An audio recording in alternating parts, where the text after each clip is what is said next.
한국 능력으로는 불가능하다.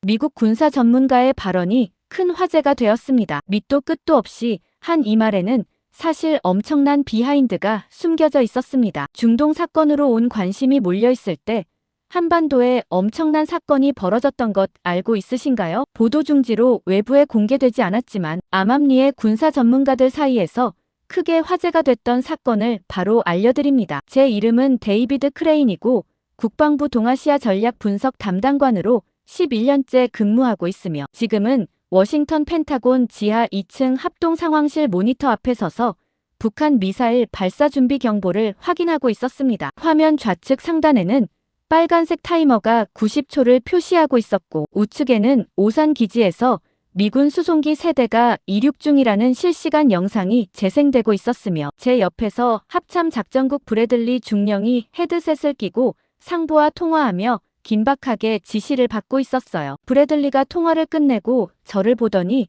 단호하게 말했습니다. 크레인 중동 이동이 최우선이고 한국 개입은 보류 지시 떨어졌습니다. 저는 그 말을 듣고 고개를 끄덕였지만 동시에 화면 속 타이머가 78초로 줄어드는 걸 보며 불안감이 커지기 시작했어요. 한국 방어망이 비어있다는 건 명백했고 우리 전력 일부가 중동으로 이동하면서 사드 포대 2개와 패트리어트 배터리 4개가 이미 철수한 상태였으며 남은 방공 자산만으로는 북한 동시 다발 공격을 막기 어렵다는 게 제 판단이었습니다. 브래들리가 다시 헤드셋을 조정하며 한국 측 연락관과 연결을 시도했고 30초 후 통신이 연결되며 스피커로 목소리가 흘러나왔어요. 이쪽은 오산기지 이준호 대령입니다. 저는 그 목소리를 듣고 화면을 확인했습니다. 이준호 대령은 합동작전실에 파견 나온 한국 공군 장교였고 지난 3개월간 몇 차례 브리핑에서 마주쳤지만 그다지 인상적이지 않았으며 대부분 우리 지시를 그대로 따르는 보조 역할에 머물렀던 인물이었어요. 브래들리가 이준호에게 급히 물었습니다. 대령님, 북측 발사 준비 확인됐고 예상 60초 남았는데 요격 준비 어떻습니까? 이준호가 침착하게 대답했어요. 이미 명령 내렸고 체계 가동 중입니다. 저는 그 말을 듣고 미간을 찌푸렸습니다. 명령을 내렸다니 우리 승인 없이 독자적으로 대응 결정을 내렸다는 뜻이었고 이건 표준 절차를 벗어난 행동이었어요. 브래들리가 당황하며 물었습니다. 승인 없이 가동하신 겁니까? 이준호가 잠시 침묵하다가 조용히 대답했어요. 시간이 없었습니다. 저는 그 대답을 듣고 불쾌했지만 동시에 타이머가 45초로 줄어들고 있었고 지금 절차 논쟁을 할 여유가 없다는 걸 알았습니다. 화면 중앙에 북한 발사 지점 위성 영상이 확대되며 나타났고 이동식 발사대 세대가 동시에 각도를 조정하고 있었으며 발사관 덮개가 열리기 시작했어요. 브래들리가 헤드셋을 벗으며 저를 보고 조용히 말했습니다. 크레인 요격 실패 가능성 높습니다. 저는 고개를 끄덕이며 대답했어요. 예상대로입니다. 우리 자산 없이는 동시 요격 불가능하고 한국 단독 체계로는 3발 중 2발 정도 놓칠 겁니다. 브래들리가 난처한 표정으로 상부에 보고 올릴지 고민하는 듯 보였고 저는 그 사이 화면을 계속 지켜보며 발사 순간을 기다리고 있었어요. 타이머가 20초를 가리키는 순간 이준호가 다시 통신으로 말했습니다. 발사 감지 즉시 요격 개시합니다. 지켜보십시오. 저는 그 말을 듣고 냉소했습니다. 지켜보라니 마치 성공할 것처럼 말하고 있었지만 제 계산으로는 요격률이 30%를 넘기 어려웠고 최소 한 발은 목표 지점까지 도달할 가능성이 높았어요. 화면 속 발사대에서 불꽃이 터지기 시작했고 첫 번째 미사일이 하늘로 솟아오르며 하얀 연기 기둥을 남겼으며 이어서 두 번째와 세 번째가 연속으로 발사됐습니다. 상황실 안이 순간적으로 조용해졌고 모니터 담당 분석관 2명이 키보드를 두드리며 궤적 추적을 시작했으며 예상 낙하 지점이 화면에 빨간 원으로 표시되기 시작했어요. 서울 북부 30km 지점이었고 인구 밀집 지역은 아니었지만 군사시설이 집중된 구역이었으며 피해가 발생하면 즉각 확전으로 이어질 가능성이 높았습니다. 브래들리가 헤드셋을 다시 쓰며 급히 물었어요. 요격 시작됐습니까? 이준호가 침착하게 대답했습니다. 1차 요격 발사 완료했고 2차 대기 중입니다. 저는 화면을 확대하며 요격 미사일 궤적을 확인하기 시작했고 파란색 선이 빨간색 선을 향해 빠르게 이동하고 있었지만 각도가 이상했어요. 너무 이른 시점에서 요격을 시도하고 있었고 이건 표적을 놓치는 전형적인 실수처럼 보였습니다. 저는 브래들리에게 조용히 말했어요. 요격 타이밍이 틀렸습니다. 브래들리가 화면을 보더니 미간을 찌푸리며 동의하는 표정을 지었고 저는 실패를 확신한 채 결과를 기다렸습니다. 그런데 화면 속에서 첫 번째 빨간 선이 갑자기 사라졌고 파란 선과 교차하는 지점에서 작은 폭발 표시가 나타났어요. 저는 그 장면을 보고 당황했습니다. 격추됐다는 뜻이었고 타이밍이 틀렸다고 판단했던 제 계산이 빗나간 거였어요. 이어서 두 번째와 세 번째 빨간 선도 연속으로 사라지기 시작했고 모두 공중에서 요격되며 낙하 지점까지 도달하지 못했습니다. 상황실 안이 다시 조용해졌고 분석관 한 명이 조심스럽게 보고했어요. 전부 요격 확인됐습니다. 브래들리가 저를 보며 놀란 표정으로 물었습니다. 크레인, 이거 데이터 오류 아닙니까? 저는 화면을 다시 확인하며 로그 기록을 검토하기 시작했지만 오류 표시는 어디에도 없었고 요격 성공이 실제 결과로 기록되고 있었어요. 저는 브래들리에게 조심스럽게 대답했습니다. 오류는 아닌 것 같습니다. 브래들리가 난처한 표정으로 헤드셋을 만지작거리며 말했어요. 그럼 한국이 전부 막은 겁니까? 저는 그 질문에 답하기 전에 화면 우측 하단에 새로운 경고가 뜨는 걸 봤습니다. 북한 추가 발사 준비 감지라는 문구였고 이번에는 발사대 5대가 동시에 움직이고 있었어요. 저는 즉시 브래들리에게 말했습니다. 이번이 진짜입니다. 브래들리가 화면을 보더니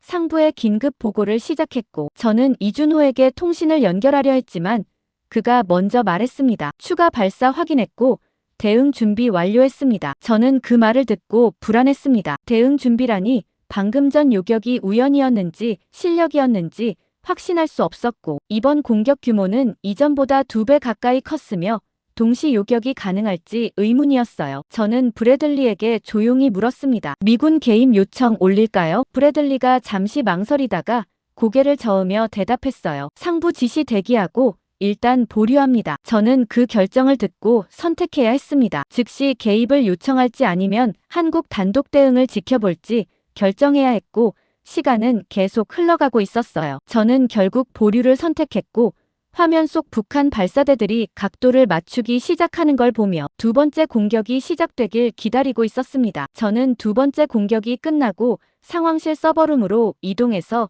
요격 데이터를 직접 분석하기 시작했고 금요일 오전 3시였지만 형광등 불빛 아래 모니터 5대가 모두 켜져 있었으며 정면 화면에는 방금 전 요격 궤적 로그가 실시간으로 스크롤되고 있었습니다. 제 옆에서 데이터 분석관 톰 리처드슨이 키보드를 두드리며 센서 기록을 하나씩 검증하고 있었고 그의 표정은 당황스러워 보였으며 저는 그가 무엇을 발견했는지 알고 싶었어요. 톰이 화면을 가리키며 조용히 말했습니다. 크레인, 이거 보십시오. 저는 화면에 표시된 요격 성공률 그래프를 확인했고 북한 미사일 5발 모두 공중에서 격추됐다는 기록이 명확하게 남아 있었으며 오류 코드는 단 하나도 표시되지 않았어요. 저는 톰에게 물었습니다. 센서 오작동 가능성은요? 톰이 고개를 저으며 대답했어요. 3중 검증 완료했고 모든 데이터가 일치합니다. 저는 그 말을 듣고 미간을 찌푸렸습니다. 데이터가 맞다면 제 초기 계산이 틀렸다는 뜻이었고 한국 방어망이 예상보다 훨씬 효과적으로 작동하고 있다는 의미였지만 저는 그걸 쉽게 받아들일 수 없었어요. 그때 서버룸 문이 열리며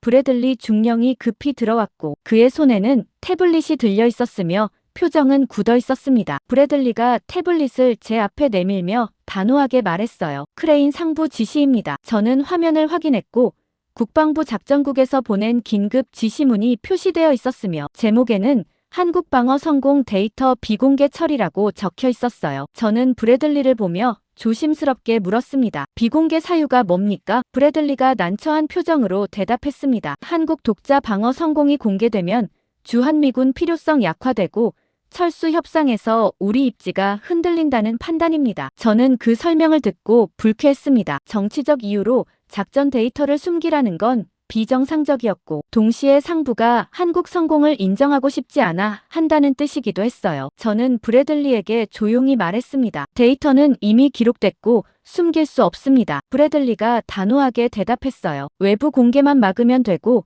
내부 분석은 계속하십시오. 저는 더 이상 반박하지 않았고 브래들리가 나간 후 톰에게 말했습니다. 시뮬레이션 돌려보겠습니다. 톰이 고개를 끄덕이며 별도 터미널을 열었고 저는 북한 전면 공격 시나리오를 입력하기 시작했어요. 예상 병력 30만 명과 포병 5,000문과 미사일 발사대 200개를 설정했고 목표는 서울 점령으로 지정했으며 한국 방어 전력은 미군 지원 없는 독자 체계로 제안했습니다. 시뮬레이션이 시작되고 화면에 전장 지도가 나타났으며 북한 병력이 DMZ를 넘어 남하하기 시작했어요. 저는 숨을 참고 결과를 기다렸고 예상으로는 서울 북부 방어선이 48시간 내 붕괴되고 수도권 전체가 위협받을 거라고 판단했지만 화면 속 결과는 달랐습니다. 북한 병력이 주요 축선에서 정지했고 포병 화력이 한국 대포병 레이더에 의해 역추적당하며 연쇄적으로 무력화됐으며 미사일 공격은 층별 방어망에 의해 단계적으로 차단됐어요. 최종 결과가 화면 하단에 표시됐고 서울 점령 실패 확률 98%라는 문구가 나타났으며 저는 그 숫자를 보고 얼어붙었습니다. 저는 톰에게 급히 말했어요. 오류입니다. 다시 돌리십시오. 톰이 시뮬레이션을 초기화하고 다시 실행했지만 결과는 동일했고 북한 공격은 반복적으로 실패했으며 점령 성공 확률은 3%를 넘지 못했어요. 저는 조건을 바꿔가며 5번 더 시도했습니다. 북한 병력을 50만으로 증가시켰고 미사일 발사대를 300개로 늘렸으며 공격 시간대를 야간으로 변경했지만 결과는 계속 동일했고 서울 방어는 무너지지 않았어요. 톰이 조심스럽게 말했습니다. 크레인 시뮬레이션 엔진 자체는 정상입니다. 저는 그 말을 듣고 인정할 수밖에 없었습니다. 엔진이 정상이라면 제 초기 가정이 틀렸다는 뜻이었고 한국 방어 체계가 예상보다 훨씬 견고하다는 의미였지만 저는 여전히 그걸 받아들이고 싶지 않았어요. 그때 상황실에서 긴급 호출이 왔고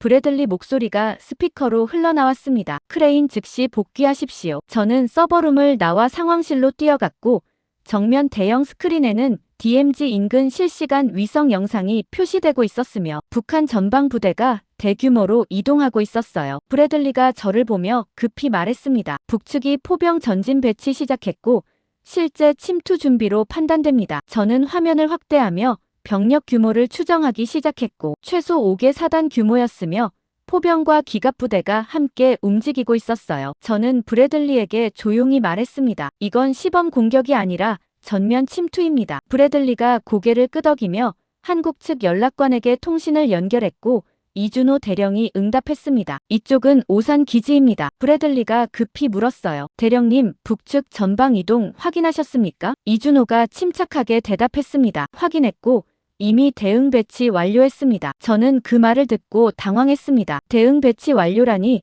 북한 이동이 시작된 지 20분밖에 안 됐는데 한국군이 벌써 방어 태세를 갖췄다는 건 사전 정보가 있었거나 예측하고 있었다는 뜻이었어요. 저는 브래들리에게 조용히 말했습니다. 사전 준비된 것 같습니다. 브래들리가 이준호에게 물었어요. 대령님, 언제부터 준비하셨습니까? 이준호가 잠시 침묵하다가 대답했습니다. 북측 움직임은 예상된 패턴이었고 사흘 전부터 모니터링하고 있었습니다. 저는 그 대답을 듣고 불쾌했습니다. 예상된 패턴이라니 우리는 북한 이동을 즉각 위협으로 판단했는데 한국은 이미 며칠 전부터 알고 있었다는 뜻이었고 정보 공유를 하지 않았다는 의미이기도 했어요. 브래들리가 난처한 표정으로 저를 보며 물었습니다. 크레인 판단이 어떻습니까? 저는 화면을 보며 생각했습니다. 시뮬레이션은 한국 방어 성공을 보여줬지만 실제 전장은 다를 거였고 북한 수적 우세는 명백했으며 장기전으로 가면 한국이 밀릴 가능성이 높았어요. 저는 브래들리에게 조용히 말했습니다. 수적 우세로 결국 밀립니다. 브래들리가 고개를 끄덕이며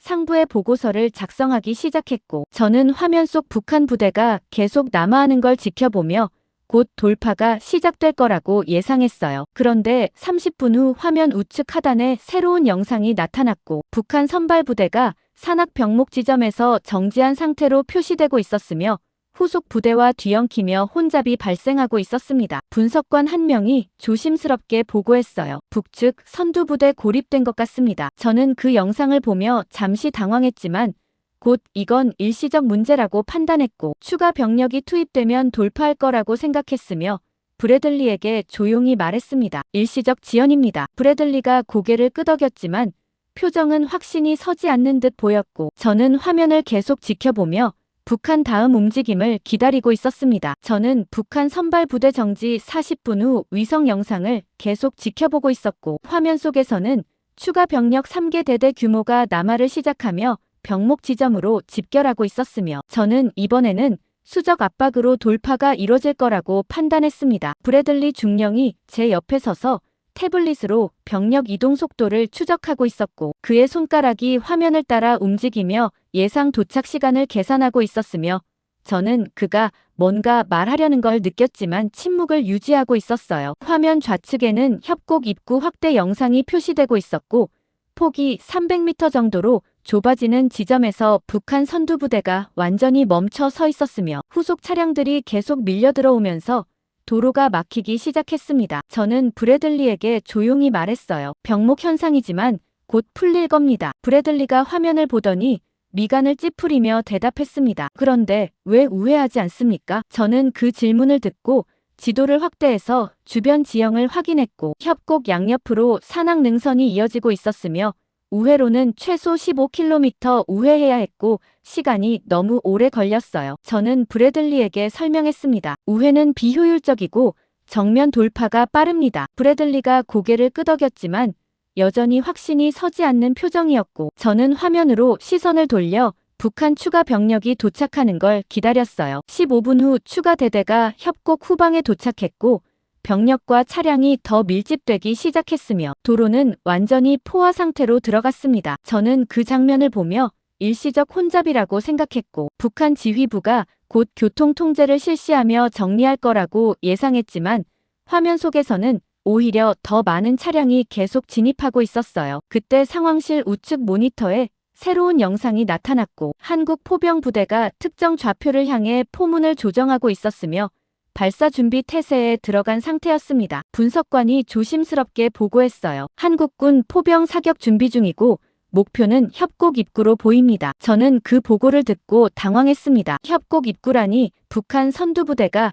정체된 바로 그 지점이었고 한국군이 병목을 노리고 있다는 뜻이었어요. 브래들리가 급히 한국 측 연락관에게 통신을 연결했고 이준호 대령이 응답했습니다. 브래들리가 물었어요. 대령님, 포병 사격 승인하신 겁니까? 이준호가 침착하게 대답했습니다. 이미 승인했고 3분 내 사격 개시합니다. 저는 그 말을 듣고 불안했습니다. 3분이라니 북한 부대가 아직 완전히 집결하지 않은 상태였고 지금 쏘면 일부만 타격하고 나머지는 살아남을 가능성이 높았어요. 저는 브래들리에게 조용히 말했습니다. 타이밍이 이릅니다. 브래들리가 이준호에게 조심스럽게 물었어요. 대령님 병력 집결 완료 후 사격이 더 효과적이지 않습니까? 이준호가 잠시 침묵하다가 대답했습니다. 지금이 최적 시점입니다. 저는 그 대답을 듣고 이해할 수 없었습니다. 최적 시점이라니 화면 속에서는 여전히 북한 차량들이 계속 진입하고 있었고 더 기다리면 밀집도가 높아질 텐데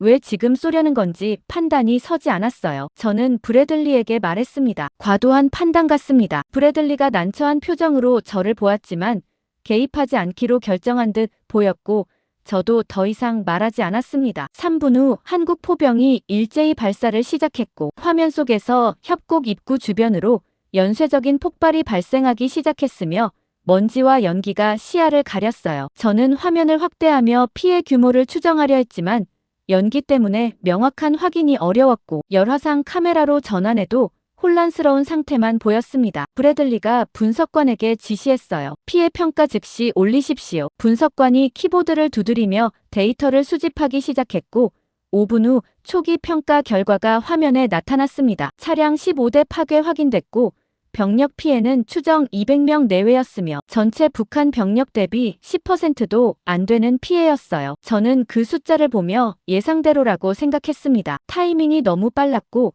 집결 완료 전 사격은 효과가 제한적이었으며 북한은 여전히 대부분 전력을 유지하고 있었어요. 저는 브래들리에게 조용히 말했습니다. 제한적 피해입니다. 북측은 계속 밀어붙일 겁니다. 브래들리가 고개를 끄덕이며 상부의 중간 보고를 작성하기 시작했고 저는 화면을 계속 지켜보며 북한 다음 움직임을 기다렸어요. 그런데 10분 후 화면 속 상황이 예상과 다르게 전개되기 시작했습니다. 북한 후속 부대가 계속 협곡 입구로 진입하고 있었고 포격으로 파괴된 차량들이 도로를 막고 있었지만 그걸 치우지 않은 채 그대로 밀고 들어오고 있었어요. 저는 그 장면을 보며 이상하다고 느꼈습니다. 파괴 차량을 치우지 않으면 병목이 더 심해질 텐데 왜 계속 진입하는지 이해할 수 없었고, 북한 지휘부가 상황을 제대로 파악하지 못하고 있는 것처럼 보였어요. 분석관이 조심스럽게 보고했습니다. 북측 추가 병력 계속 진입 중이고 협곡 내부 밀집도 급상승 중입니다. 저는 화면을 확대하며 병력 분포를 확인했고 협곡 입구에서 후방 2km 구간까지 차량과 병력이 빽빽하게 채워져 있었으며 이동 공간이 거의 남지 않은 상태였어요. 브래들리가 저를 보며 조용히 물었습니다. 크레인, 이거 정상입니까? 저는 그 질문에 답하기 전에 잠시 생각했습니다. 정상은 아니었지만 북한 지휘 체계가 경직되어 있고 현장 판단 없이 상부 명령만 따르는 구조라면 충분히 가능한 상황이었어요. 저는 브래들리에게 대답했습니다. 지휘 체계 문제로 보입니다. 곧 수정될 겁니다. 브래들리가 고개를 끄덕였지만 표정은 여전히 불안해 보였고 저는 화면으로 시선을 돌렸어요. 그때 이준호 대령이 통신으로 말했습니다. 2차 사격 준비 완료했습니다. 저는 그 말을 듣고 긴장했습니다. 2차 사격이라니 지금 협곡 안에는 북한 병력이 밀집되어 있었고 제대로 된 포격이 들어가면 피해가 급증할 게 분명했어요. 브래들리가 이준호에게 물었습니다. 목표 좌표는 어디입니까? 이준호가 침착하게 대답했어요. 협곡 중앙부와 후방 진입로입니다. 저는 그 좌표를 듣고 이해했습니다. 중앙부를 치면 이미 들어간 병력을 타격하고 후방 진입로를 막으면 추가 병력 투입이 차단되며 북한 선발대가 완전히 고립된다는 계산이었어요. 저는 브래들리에게 조용히 말했습니다. 유도된 상황 같습니다. 브래들리가 저를 보며 미간을 찌푸렸고 저는 설명을 이어갔어요. 한국군이 병목을 의도적으로 만들고 북한을 계속 밀어넣은 다음 일제히 타격하려는 것 같습니다. 브래들리가 난처한 표정으로 이준호에게 물었습니다. 대령님, 이건 계획된 작전입니까? 이준호가 잠시 침묵하다가 대답했어요. 예상된 전개입니다. 저는 그 대답을 듣고 확신했습니다. 예상된 전개라는 건 한국군이 북한 움직임을 미리 알고 있었고 협곡으로 유도했다는 뜻이었으며 이건 즉흥 대응이 아니라 사전 설계된 함정이었어요. 저는 개입할지 고민했지만 결국 침묵을 선택했고 이준호가 사격 명령을 내리는 걸 지켜봤습니다. 포격이 시작되고 협곡 전체가 연쇄 폭발로 뒤덮였으며 화면 속에서 차량들이 연속으로 파괴되고 병력이 흩어지기 시작했어요. 저는 열화상 영상으로 전환해서 피해 규모를 확인했고 북한 선발 부대 절반 이상이 무력화된 상태였으며 후방 진입로도 완전히 차단되어 추가 병력 투입이 불가능해 보였습니다. 분석관이 떨리는 목소리로 보고했어요. 북측 선발대 고립 확인됐고 통신 두절된 것 같습니다. 저는 화면을 보며 숨을 참았습니다. 통신 두절이라니 북한 선발대가 지휘부와 연결이 끊겼다는 뜻이었고 이제 고립된 채 남겨진 상태였으며 한국군은 병목 하나로 북한 공격축 전체를 무력화시킨 거였어요. 저는 북한 선발대 고립 이틀 후 펜타곤 본관 3층 전략 평가실로 소집됐고 월요일 오전 9시였지만 회의실은 이미 국방부 고위 참모들로 가득 차 있었으며 정면 스크린에는 한반도 방공망 배치 현황이 표시되고 있었습니다. 사드 포대 2개와 패트리어트 배터리 4개가 중동으로 이동한 후 공백 지역이 빨간색으로 표시되어 있었고 저는 그 화면을 보며 한국 방어 체계에 치명적 약점이 생겼다고 판단하고 있었어요. 국방부 작전 차관 제임스 매튜스가 스크린을 가리키며 브리핑을 시작했고 그의 목소리는 차분했지만 긴장감이 배어 있었습니다. 현재 한반도 중부 지역 고고도 방어망이 30% 축소됐고 추가 공격 시 요격 능력 제한적일 것으로 판단됩니다. 저는 그 평가를 듣고 고개를 끄덕였습니다. 제 계산으로도 동일했고 사드 없이는 중거리 미사일 요격이 사실상 불가능했으며 패트리어트만으로는 다층 방어를 구축할 수 없었어요. 매튜스가 저를 보며 물었습니다. 크레인 분석관님 의견은 어떻습니까? 저는 자리에서 일어나 준비한 자료를 스크린에 공유하기 시작했고 북한 미사일 전력 분석 보고서가 나타났으며 예상 공격 시나리오가 단계별로 표시되었어요. 저는 레이저 포인터로 화면을 가리키며 설명했습니다. 북한이 중거리 미사일 10발 이상을 동시 발사할 경우 현재 한국 방공망으로는 절반 이상 통과 허용될 가능성이 높고 수도권 핵심 시설 타격이 불가피합니다. 회의실 안이 순간적으로 조용해졌고 참모 몇 명이 서로 눈빛을 교환하며 긴장하는 게 느껴졌어요. 매튜스가 조심스럽게 물었습니다. 한국 독자 방어 체계는 고려하셨습니까? 저는 그 질문을 듣고 잠시 망설였습니다. 한국 독자 체계라는 게 지난 북한 공격 때 예상보다 잘 작동했지만 그건 소규모 공격이었고 대규모 포화 공격에서도 동일한 성능을 유지할 수 있을지 확신할 수 없었어요. 저는 조심스럽게 대답했습니다. 제한적 효과는 있지만 미군 자산 없이는 방어 불가능합니다. 매튜스가 고개를 끄덕이며 다른 참모들을 보았고 모두 동의하는 표정이었으며 저는 제 평가가 받아들여졌다고 판단했습니다. 회의가 끝나고 저는 상황실로 돌아왔고 브래들리 중령이 급히 다가오며 태블릿을 건넸어요. 화면에는 북한 미사일 기지 위성 영상이 표시되어 있었고 이동식 발사대 6대가 동시에 전개되고 있었으며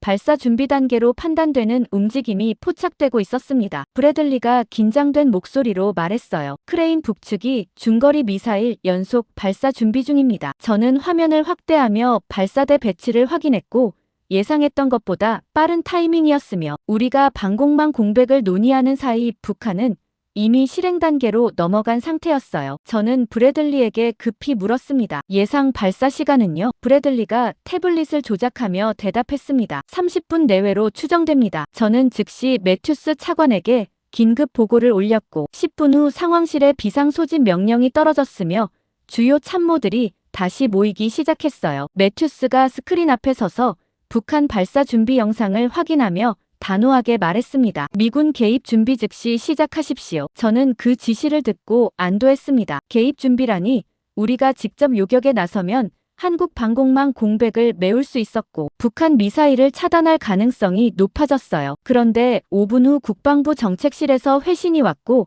개입 금지 명령이 유지된다는 내용이었으며 한국 독자 대응으로 일단 지켜보라는 지시가 포함되어 있었습니다. 매튜스가 불쾌한 표정으로 회신 내용을 읽더니 브래들리를 보며 물었어요. 한국 측 준비 상황은 어떻습니까? 브래들리가 한국 연락관에게 통신을 연결했고 이준호 대령이 응답했습니다. 매튜스가 직접 물었어요. 대령님, 북측 중거리 미사일 발사 임박한데 요격 가능하십니까? 이준호가 침착하게 대답했습니다. 단독 요격 준비 완료했고 다층 방어체계 가동 중입니다. 저는 그 대답을 듣고 불안했습니다. 다층 방어라니 사드 없이 어떻게 고고도와 중고도를 동시에 막을 수 있는지 이해할 수 없었고 이건 과신이거나 허세처럼 들렸어요. 매튜스가 조심스럽게 물었습니다. 사드 공백은 어떻게 대체하십니까? 이준호가 잠시 침묵하다가 대답했어요. 기존 체계로 충분합니다. 저는 그 말을 듣고 냉소했습니다. 기존 체계라니 패트리어트와 천국만으로는 중거리 미사일 전부를 막을 수 없었고 특히 동시 다발 공격에서는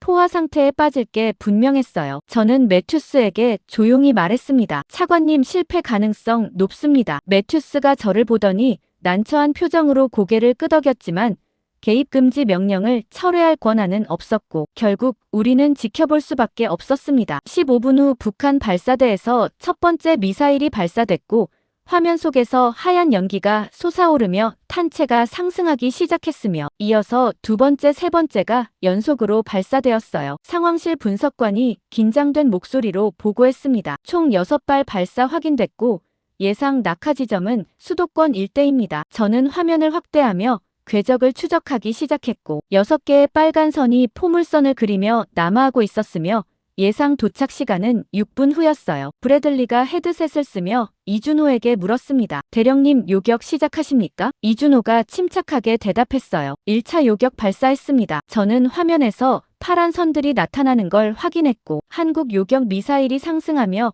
북한 미사일을 향해 이동하고 있었지만 숫자가 부족해 보였어요. 6발 중 4발만 1차 요격 대상으로 지정되어 있었고 나머지 2발은 그대로 남하하고 있었습니다. 저는 브래들리에게 조용히 말했습니다. 2발이 빠졌습니다. 브래들리가 긴장하며 이준호에게 물었어요. 대령님, 나머지 2발은요? 이준호가 대답했습니다. 2차 방어선에서 처리합니다. 저는 그 말을 듣고 의심했습니다. 2차 방어선이라니 1차에서 놓친 미사일을 중고도에서 다시 잡는다는 건데 시간 여유가 거의 없었고 성공 확률이 낮았어요. 화면 속에서 첫 번째 요격이 시작되고 4개의 파란 선이 빨간 선과 교차하기 시작했으며 폭발 표시가 나타나며 3발이 격추되었습니다. 저는 그 결과를 보며 놀랐습니다. 4발 중 3발 요격이라니 75% 성공률이었고 예상보다 훨씬 높았지만 동시에 한 발이 통과했고 나머지 2발도 여전히 남아 중이었어요. 분석관이 급히 보고했습니다. 3발 통과 중이고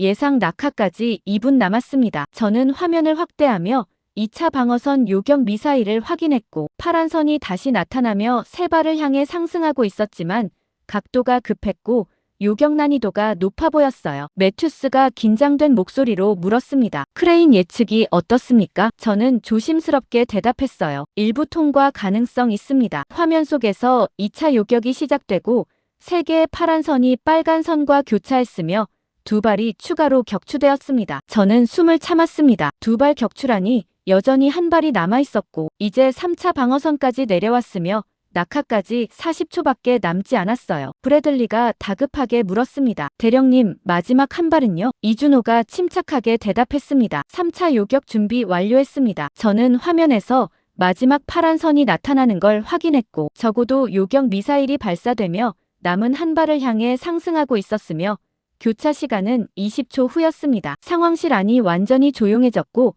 모두 화면을 응시하며 결과를 기다리고 있었어요. 파란 선과 빨간 선이 교차했고 폭발 표시가 나타나며 마지막 미사일이 공중에서 격추되었습니다. 분석관이 떨리는 목소리로 보고했어요. 전부 요격 확인됐습니다. 저는 화면을 보며 얼어붙었습니다. 전부 요격이라니 사드 없이 중거리 미사일 6발을 단계별로 막아냈다는 뜻이었고 제 예측이 완전히 빗나간 거였어요. 매튜스가 저를 보며 조용히 물었습니다. 크레인, 이게 어떻게 가능합니까? 저는 그 질문에 답하기 전에 데이터를 다시 확인했고 1차, 2차, 3차 방어선이 순차적으로 작동하며 빠진 미사일 없이 전부 처리했다는 기록이 명확했습니다. 저는 조심스럽게 대답했어요. 공백이 아니라 대체 체계였던 것 같습니다. 매튜스가 미간을 찌푸리며 말했습니다. 그럼 우리 평가가 틀렸다는 겁니까? 저는 더 이상 대답하지 못했고 화면을 보며 생각했습니다. 사드 철수로 공백이 생겼다고 확신했지만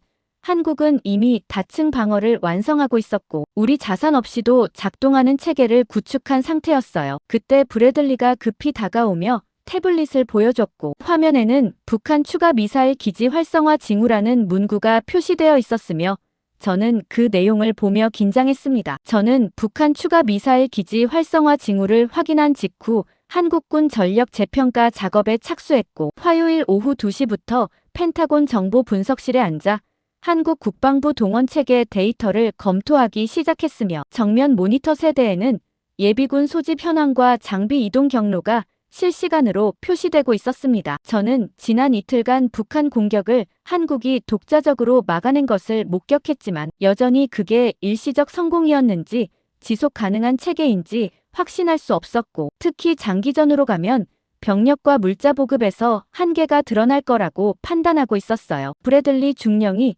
제 옆 책상에서 위성 영상을 분석하고 있었고 그의 화면에는 한국 주요 도로망이 표시되어 있었으며 군용 차량 이동이 빨간 점으로 표시되고 있었습니다. 브래들리가 화면을 확대하며 조심스럽게 말했어요. 크레인, 예비군 동원 속도가 이상합니다. 저는 그의 모니터를 보며 물었습니다. 어떤 점이 이상합니까? 브래들리가 데이터를 정렬하며 설명하기 시작했어요. 소집 명령 후 6시간 만에 주요 집결지 80% 도착했고 이건 평시 훈련 때보다 2배 빠른 속도입니다. 저는 그 숫자를 보며 미간을 찌푸렸습니다. 6시간이라니 우리 예측으로는 최소 12시간은 걸려야 했고 특히 교통 체증과 행정 절차를 고려하면 이틀 정도 소요될 거라고 판단했었어요. 저는 브래들리에게 말했습니다. 데이터 오류 가능성 확인하십시오. 브래들리가 고개를 끄덕이며 원본 데이터를 재검증하기 시작했지만 10분 후 동일한 결과가 나왔고 예비군 집결 속도는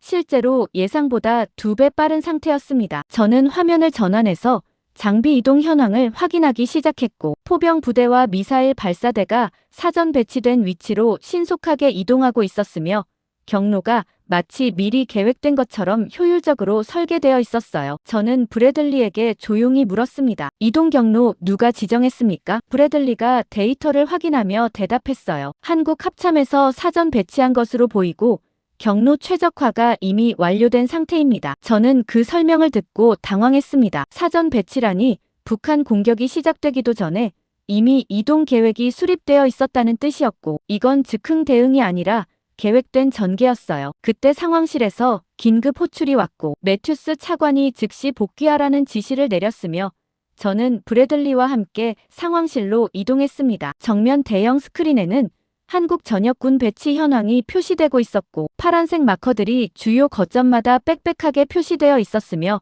병력 규모가 실시간으로 업데이트되고 있었어요. 매튜스가 스크린을 가리키며 브리핑을 시작했습니다. 한국군이 예비군 30만 명을 이틀 만에 동원 완료했고 주요 방어 거점의 배치를 마친 상태입니다. 저는 그 숫자를 듣고 얼어붙었습니다. 30만 명이라니 이건 우리가 예상했던 10만 명의 3배였고 동원 속도도 일주일이 아니라 이틀 만에 완료되었다는 게 믿기지 않았어요. 매튜스가 저를 보며 물었습니다. 크레인 분석관님, 이게 가능한 겁니까? 저는 조심스럽게 대답했어요. 숫자상으로는 가능하지만 실전 지속력은 의문입니다. 매튜스가 미간을 찌푸리며 반문했습니다. 지속력이 왜 문제입니까? 저는 준비한 자료를 스크린에 공유하며 설명하기 시작했습니다. 예비군은 평시 훈련 수준이고 실전 경험 부족하며 장비 정비와 탄약 보급도 제한적일 가능성 높습니다. 매튜스가 고개를 끄덕이며 다른 참모들을 보았고 대부분 동의하는 표정이었지만 브래들리는 여전히 화면을 보며 뭔가 확신하지 못하는 듯 보였어요. 그때 한국 측 연락관 통신이 연결되고 이준호 대령이 응답했습니다. 매튜스가 직접 물었어요. 대령님, 예비군 동원 규모가 예상보다 크던데 지속 가능합니까? 이준호가 침착하게 대답했습니다. 이미 전시 기준으로 설계된 구조이고 보급 체계도 사전 구축 완료했습니다. 저는 그 대답을 듣고 냉소했습니다. 전시 기준 설계라니 평시에 전시 체계를 유지한다는 건 비효율적이었고 실제로는 절반도 작동하지 않을 거라고 판단했어요. 저는 매튜스에게 조용히 말했습니다. 과장된 동원으로 보입니다. 매튜스가 저를 보더니 이준호에게 다시 물었습니다. 대령님, 실제 전투 준비 태세는 어느 정도입니까? 이준호가 잠시 침묵하다가 대답했어요. 주요 거점 방어 준비 완료했고 추가 병력 투입 없이도 2주 이상 유지 가능합니다. 저는 그 말을 듣고 의심했습니다. 2주 유지라니 예비군 중심 편성으로는 사흘도 버티기 어려울 텐데 이건 허세거나 과신처럼 들렸어요. 회의가 끝나고 저는 다시 분석실로 돌아와 한국군 보급 체계를 심층 분석하기 시작했고 탄약 저장고와 연료 보급소 위치를 추적했으며 예상 소모량 대비 비축량을 계산하기 시작했습니다. 브래들리가 제 옆에서 별도로 장비 가동률을 분석하고 있었고 그의 화면에는 K-9 자주포와 천궁 미사일 발사대 정비 기록이 표시되어 있었어요. 저는 계산을 마치고 결과를 확인했습니다. 탄약 비축량은 이틀 고강도 전투 기준이었고 연료는 3일 분량이었으며 예비 부품은 일주일치 정도 확보되어 있었지만 이건 모두 계획대로 소모된다는 가정이었고 실전에서는 예상보다 빠르게 고갈될 가능성이 높았어요. 저는 브래들리에게 물었습니다. 장비 가동률은 어떻습니까? 브래들리가 화면을 보며 대답했어요. 현재 90% 이상 유지 중이고 정비 주기도 정상입니다. 저는 그 숫자를 듣고 놀랐습니다. 90%라니 예비군 중심 편성에서 이 정도 가동률을 유지하는 건 거의 불가능했고 이건 현역 부대 수준이었어요. 저는 브래들리에게 말했습니다. 데이터 재확인 필요합니다. 브래들리가 고개를 끄덕이며 원본 소스를 추적하기 시작했지만 모든 데이터가 한국 국방부 공식 채널에서 나온 것이었고 조작 흔적은 발견되지 않았습니다. 그때 위성 영상 분석팀에서 긴급 보고가 올라왔고 북한이 추가 병력을 투입해서 재차 돌파를 시도하고 있다는 내용이었으며 저는 즉시 영상을 확인하기 시작했어요. 화면에는 북한 기갑부대 2개 여단이 이전과 동일한 협곡 방향으로 이동하고 있었고 이번에는 우회로를 통해 병목을 피하려는 움직임이 보였으며 저는 이번에는 돌파 가능성이 있다고 판단했습니다. 저는 브래들리에게 말했어요. 북측이 경로 수정했습니다. 브래들리가 화면을 확대하며 물었습니다. 한국군 대응 가능할까요? 저는 한국군 배치 현황을 확인했고 우회로 방향에도 방어 병력이 배치되어 있었지만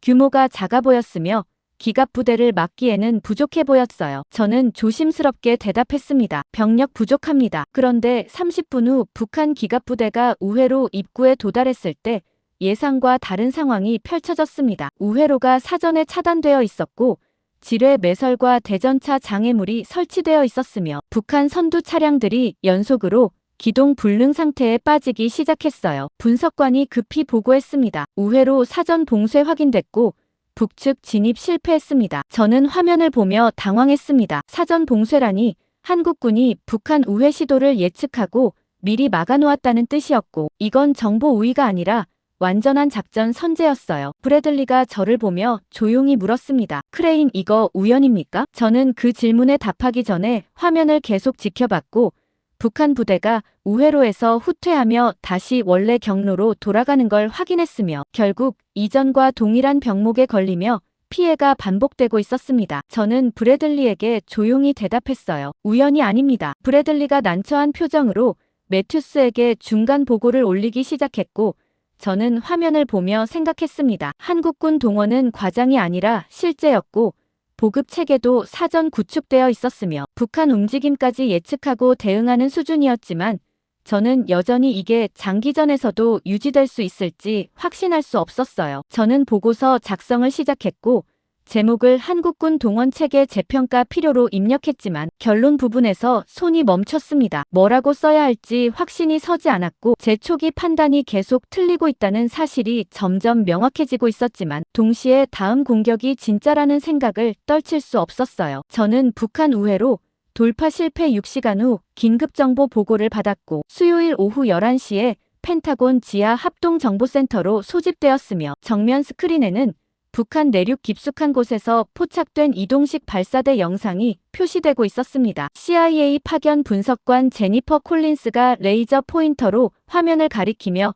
브리핑을 시작했고 그녀의 목소리는 긴장되어 있었으며 발사대 5대가 평양 북쪽 200km 지점에서 남쪽으로 이동 중이라고 설명했어요. 콜린스가 화면을 확대하며 계속 말했습니다. 발사대 크기와 형태로 보아 장거리 탄도 미사일로 추정되고 사거리는 최대 500km이며 수도권 전역이 사정권 아닙니다. 저는 그 설명을 듣고 긴장했습니다. 장거리 미사일이라니 이전 공격들과는 차원이 달랐고 발사대가 DMZ 근처까지 전진 배치되면 경보 시간이 거의 없어지며 요격 난이도가 급상승할 거였어요. 매튜스 차관이 콜린스에게 물었습니다. 예상 배치 완료 시간은 언제입니까? 콜린스가 데이터를 확인하며 대답했어요. 현재 이동 속도 기준 6시간 후이고 발사 준비까지 추가 3시간 소요 예상됩니다. 저는 그 타임라인을 듣고 계산하기 시작했습니다. 총 9시간이면 내일 새벽 8시였고 그 시간까지 발사대를 무력화하지 못하면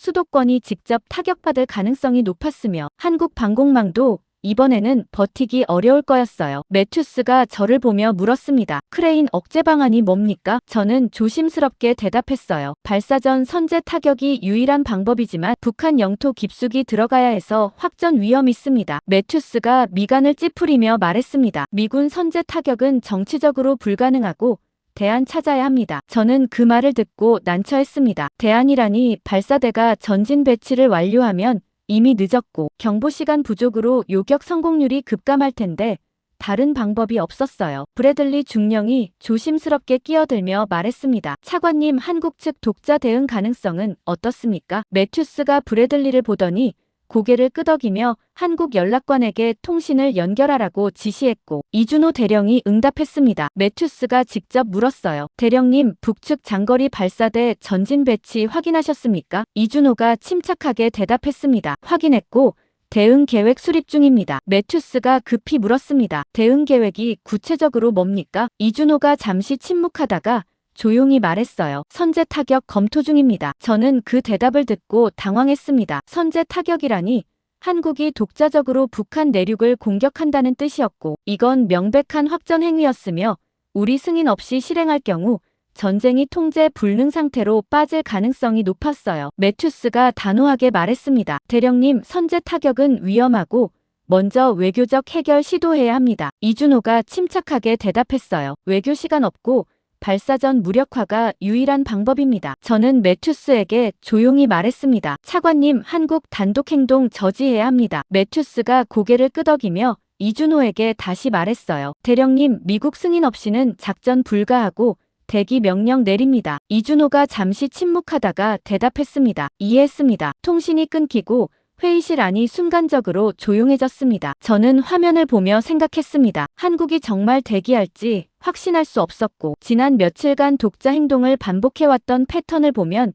우리 명령을 무시하고 실행할 가능성도 있었어요. 매튜스가 브래들리에게 지시했습니다. 한국군 미사일 부대 동향 실시간 모니터링 시작하십시오. 브래들리가 고개를 끄덕이며 위성 추적팀에 연락했고, 30분 후 한국 주요 미사일 기지 영상이 상황실 스크린에 나타났으며 현무 미사일 발사대 여러 대가 이동 준비 중인 것으로 보였습니다. 저는 그 영상을 보며 불안했습니다. 이동 준비라니 한국이 실제로 선제 타격을 준비하고 있을 가능성이 높았고 우리 명령을 따를 것 같지 않았어요. 매튜스가 긴장된 표정으로 다시 이준호에게 통신을 연결했고 이준호가 응답했습니다. 매튜스가 단호하게 물었어요. 대령님, 미사일 부대 이동 중인데 설명 부탁드립니다. 이준호가 침착하게 대답했습니다. 방어 태세 강화 차원이고 발사 준비는 아닙니다. 저는 그 설명을 듣고 믿을 수 없었습니다. 방어 태세라니 발사대가 명백히 공격 준비 상태였고 이건 거짓말이거나 시간 끌기였어요. 매튜스가 목소리를 높이며 말했습니다. 대령님, 우리는 확전 원하지 않고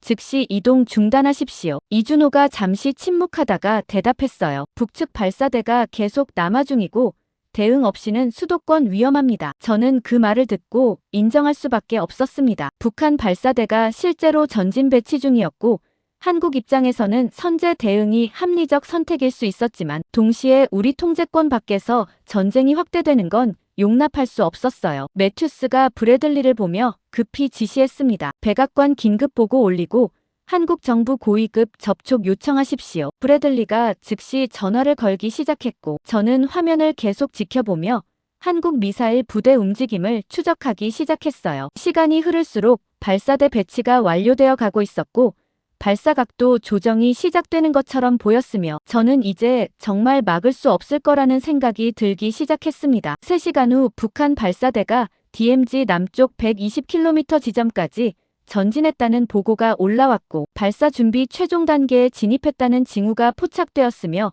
예상 발사 시간은 5분 이내였습니다. 매튜스가 긴장된 목소리로 이준호에게 다시 통신을 연결했고 이준호가 응답했어요. 매튜스가 급박하게 물었습니다. 대령님, 북측 발사 임박한데 대응 방안이 뭡니까? 이준호가 침착하게 대답했습니다. 이미 발사 좌표 확보했고 선제 타격 준비 완료했습니다. 매튜스가 소리쳤어요. 승인 안 했습니다. 이준호가 조용히 말했습니다. 시간 없습니다. 저는 그 대화를 듣고 선택해야 했습니다. 지금 강력하게 중단 요청을 할지 아니면 한국 단독 행동을 묵인할지 결정해야 했지만 시간이 사라지고 있었고 북한 발사가 먼저 이뤄지면 수도권이 위험해질 거였어요. 저는 매튜스에게 조용히 말했습니다. 차관님, 개입 포기해야 할 것 같습니다. 매튜스가 저를 보며 불쾌한 표정을 지었지만 더 이상 반박하지 않았고 결국 침묵을 선택했습니다. 1분 후 한국 미사일이 먼저 발사되었고 화면 속에서 현무 미사일 여러 발이 연속으로 상승하며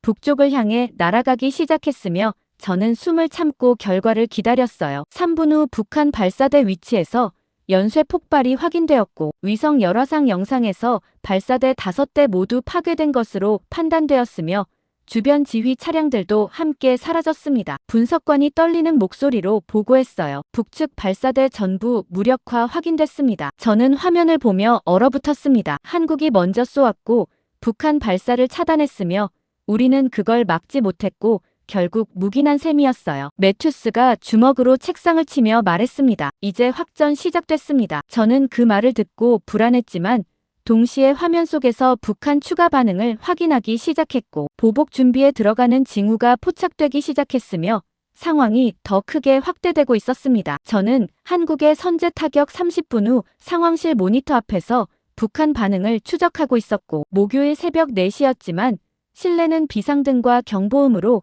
긴장감이 가득했으며 정면 스크린에는 북한 전역 미사일 기지 활성화 징후가 빨간색으로 표시되기 시작했습니다. CIA 분석관 콜린스가 급히 데이터를 업데이트하며 보고했고 그녀의 목소리는 떨리고 있었으며 평양 인근 기지 3곳에서 동시다발적으로 발사 준비가 시작됐다고 설명했어요. 브래들리 중령이 제 옆에 서서 위성 영상을 확대하며 조용히 말했습니다. 크레인, 이번 규모가 다릅니다. 저는 화면을 확인했고 단거리 미사일 발사대 12대와 중거리 미사일 발사대 8대가 동시에 각도를 조정하고 있었으며 이건 지금까지 본 것 중 가장 큰 규모였어요. 저는 브래들리에게 조용히 말했습니다. 동시다발 포화 공격입니다. 브래들리가 난처한 표정으로 매튜스 차관을 보았고 매튜스는 긴급 전화를 받으며 백악관과 통화 중이었으며 표정이 점점 굳어지고 있었습니다. 매튜스가 통화를 끝내고 상황실 전체를 보며 단호하게 말했어요. 대통령 지시입니다. 한국 방어 지원 준비하되 미군 직접 개입은 여전히 보류입니다. 저는 그 지시를 듣고 당황했습니다. 지원 준비라니 실제로는 아무것도 하지 말라는 뜻이었고 한국이 단독으로 이 규모 공격을 막아야 한다는 의미였지만 저는 이번에는 불가능하다고 확신하고 있었어요. 저는 매튜스에게 조심스럽게 말했습니다. 차관님, 이 규모는 한국 단독으로 방어 불가능합니다. 매튜스가 저를 노려보며 대답했어요. 그래도 지켜봐야 합니다. 저는 더 이상 반박하지 않았고 화면으로 시선을 돌렸습니다. 북한 발사대들이 최종 각도 조정을 완료하고 있었고 발사관 덮개가 열리기 시작했으며 예상 발사 시간은 5분 이내였어요. 브래들리가 한국 측 연락관에게 통신을 연결했고 이준호 대령이 응답했습니다. 브래들리가 급히 물었어요. 대령님, 북측 대규모 발사 준비 확인하셨습니까? 이준호가 침착하게 대답했습니다. 확인했고 층별 요격 체계 전면 가동 준비 완료했습니다. 저는 그 대답을 듣고 냉소했습니다. 층별 체계라니 이전 공격들과는 미사일 숫자 자체가 달랐고 동시에 20발이 날아오면 요격 미사일이 부족해질 게 분명했어요. 브래들리가 조심스럽게 물었습니다. 대령님, 요격 미사일 충분합니까? 이준호가 잠시 침묵하다가 대답했어요. 재고는 충분하고 발사 속도가 관건입니다. 저는 그 말을 듣고 의심했습니다. 발사 속도라니 패트리어트와 천궁 재장전 시간을 고려하면 연속 요격에 한계가 있었고 일부는 반드시 통과할 거였어요. 상황실 분석관이 긴장된 목소리로 보고했습니다. 북측 첫 발사 감지됐습니다. 저는 화면을 확대했고 단거리 미사일 4발이 연속으로 발사되며 남쪽을 향해 상승하기 시작했으며 30초 후 중거리 미사일 3발이 추가로 발사되었습니다. 콜린스가 급히 궤적을 분석하며 보고했어요. 총 7발 발사 확인됐고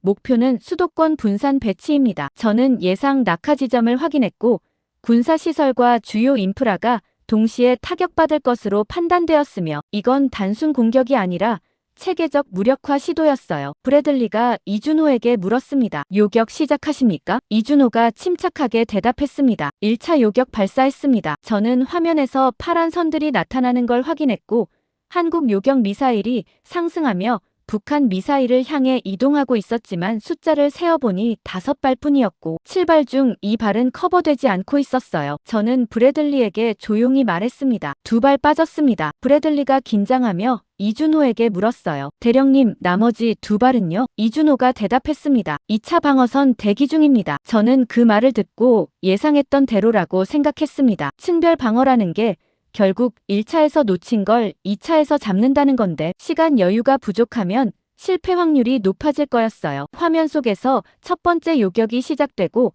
5개의 파란 선이 빨간 선과 교차하며 폭발이 발생했고 4발이 격추되었지만 1발은 통과했습니다. 저는 숨을 참았습니다. 5발 중 4발 성공이라니 80% 요격률이었지만 통과한 1발과 처음부터 커버 안 된 2발을 합치면 총 3발이 여전히 남아 중이었고 이건 심각한 위협이었어요. 그때 화면 우측에서 추가 발사 경보가 울렸고 북한이 중거리 미사일 5발을 추가로 발사했으며 이제 총 8발이 동시에 남하하고 있었습니다. 콜린스가 다급하게 보고했어요. 추가 발사 확인됐고 현재 공중에 총 8발입니다. 저는 그 숫자를 듣고 확신했습니다. 8발 동시 요격은 불가능했고 한국 방어망이 포화될 거였으며 최소 3발 이상은 목표 지점에 도달할 거였어요. 매튜스가 긴장된 표정으로 저를 보며 물었습니다. 크레인 예측이 어떻습니까? 저는 조심스럽게 대답했어요. 방어망 포화 예상되고 다수 통과 가능성 높습니다. 매튜스가 주먹을 쥐며 화면을 보았고 상황실 안이 순간적으로 조용해졌으며 모두 결과를 기다리고 있었습니다. 이준호가 통신으로 침착하게 말했어요. 2차, 3차 동시 가동합니다. 저는 화면에서 새로운 파란 선들이 대량으로 나타나는 걸 확인했고 중고도와 저고도 요격 미사일이 동시에 발사되며 남은 8발을 향해 상승하기 시작했으며 이건 예상보다 훨씬 많은 숫자였어요. 브래들리가 당황하며 물었습니다. 요격 미사일이 저렇게 많았습니까? 저는 화면을 보며 계산하기 시작했고 파란 선이 최소 15발 이상 표시되고 있었으며 이건 우리가 파악했던 한국 재고량보다 많았어요. 저는 조용히 말했습니다. 예상 밖입니다. 화면 속에서 2차 요격이 시작되고 8발 중 5발이 중고도에서 격추되었으며 남은 3발은 저고도로 진입했지만 3차 방어선에서 추가 요격이 이뤄지며 2발이 더 제거되었습니다. 콜린스가 떨리는 목소리로 보고했어요. 1발 남았고 최종 방어선 진입했습니다. 저는 화면을 확대하며 마지막 미사일 궤적을 추적했고 낙하까지 20초밖에 남지 않았으며 최종 요격 미사일이 발사되어 상승하고 있었습니다. 상황실 전체가 숨을 죽이고 화면을 보고 있었고 파란 선과 빨간 선이 교차하는 순간 폭발이 발생했으며 마지막 미사일이 공중에서 격추되었습니다. 분석관이 안도의 한숨을 쉬며 보고했습니다. 전부 요격 확인됐습니다. 저는 화면을 보며 얼어붙었습니다. 전부라니 8발 모두 막아냈다는 뜻이었고 포화 상태를 예상했던 제 판단이 또 틀린 거였어요. 매튜스가 저를 보며 조용히 물었습니다. 어떻게 된 겁니까? 저는 데이터를 재확인하며 대답했어요. 요격 미사일 재고가 예상보다 많았고 발사 속도도 우리 추정치를 초과했습니다. 매튜스가 난처한 표정으로 브래들리를 보았고 브래들리는 이준호에게 물었습니다. 대령님, 요격 체계가 이렇게 빠를 줄 몰랐는데 사전 준비하신 겁니까? 이준호가 침착하게 대답했어요. 이미 계산된 대응이고 북측 패턴은 예상 범위 아니었습니다. 저는 그 대답을 듣고 인정할 수밖에 없었습니다. 계산된 대응이라니 한국은 북한 공격 규모와 타이밍을 미리 예측하고 있었고 요격 체계도 그에 맞춰 준비되어 있었으며 우리가 포화 상태를 걱정하는 동안 상대는 여유 있게 막아내고 있었어요. 그때 콜린스가 급히 새로운 데이터를 보고했습니다. 북측 내부 통신 포착됐고 추가 발사 불가 신호 확인됐습니다. 저는 그 보고를 듣고 화면을 확인했고 북한 미사일 기지 통신망에서 발사 중단 명령이 전달되고 있었으며 일부 발사대가 철수 준비를 시작하고 있었어요. 브래들리가 당황하며 물었습니다. 왜 중단합니까? 콜린스가 데이터를 분석하며 대답했어요. 재고 부족이거나 지휘체계 혼란으로 추정됩니다. 저는 그 분석을 듣고 이해했습니다. 북한이 대규모 공격을 준비했지만 한국 방어에 막히면서 추가 발사 능력이 제한되었고 이제 공격 수단 자체가 고갈되기 시작한 거였어요. 매튜스가 안도하며 말했습니다. 보복 실패했습니다. 저는 화면을 보며 생각했습니다. 보복 실패가 아니라 애초에 성공 가능성이 없었고 한국은 북한 모든 시도를 단계적으로 차단하고 있었으며 우리가 걱정했던 확전은 오히려 북한 공격 능력 소진으로 이어지고 있었습니다. 저는 북한 추가 발사 중단 2시간 후 긴급 암호 통신 분석 보고를 받았고 목요일 오전 8시에 펜타곤 지하 3층 특수정보실로 소집되었으며 출입 시 이중 보안 인증을 거쳐야 했고 실내는 붉은 조명만 켜져 있어 음산한 분위기였습니다. NSA 파견 암호 분석관 로버트 챈들러가 정면 스크린 앞에 서 있었고 그의 표정은 굳어 있었으며 손에는 기밀 등급 표시가 된 태블릿이 들려 있었어요. 챈들러가 태블릿을 스크린에 연결하며 조용히 말했습니다. 북한 내부 통신망에서 특수 코드 활성화 포착됐고 패턴 분석 결과 핵 관련 프로토콜로 판단됩니다. 저는 그 말을 듣고 숨이 멎는 것 같았습니다. 핵 관련 코드라니 이건 재래식 무기 공격과는 완전히 다른 차원이었고 상황이 새로운 단계로 넘어갔다는 뜻이었어요. 매튜스 차관이 긴장된 목소리로 물었습니다. 확실합니까? 챈들러가 화면에 암호 패턴을 띄우며 설명하기 시작했어요. 특정 주파수 대역에서 반복 전송되고 있고 과거 핵훈련 시 사용했던 암호 체계와 95% 일치하며 평양 지휘부에서 전방 부대로 전달되는 방향입니다. 저는 화면에 표시된 암호 흐름도를 확인했고 평양 중앙에서 여러 갈래로 퍼져나가는 선들이 표시되어 있었으며 일부는 동해안 잠수함 기지로 연결되고 있었어요. 매튜스가 즉시 브래들리 중령에게 지시했습니다. 백악관 긴급보고 올리고 전략사령부 연결하십시오. 브래들리가 고개를 끄덕이며 암호 전화를 걸기 시작했고 상황실 전체가 최고 경보 태세로 전환되며 추가 인력이 속속 투입되기 시작했습니다. 저는 챈들러에게 조심스럽게 물었어요. 실제 발사 준비 단계입니까? 챈들러가 데이터를 확인하며 대답했습니다. 현재는 권한 이양 단계로 보이고 실제 발사까지는 추가 승인 필요하지만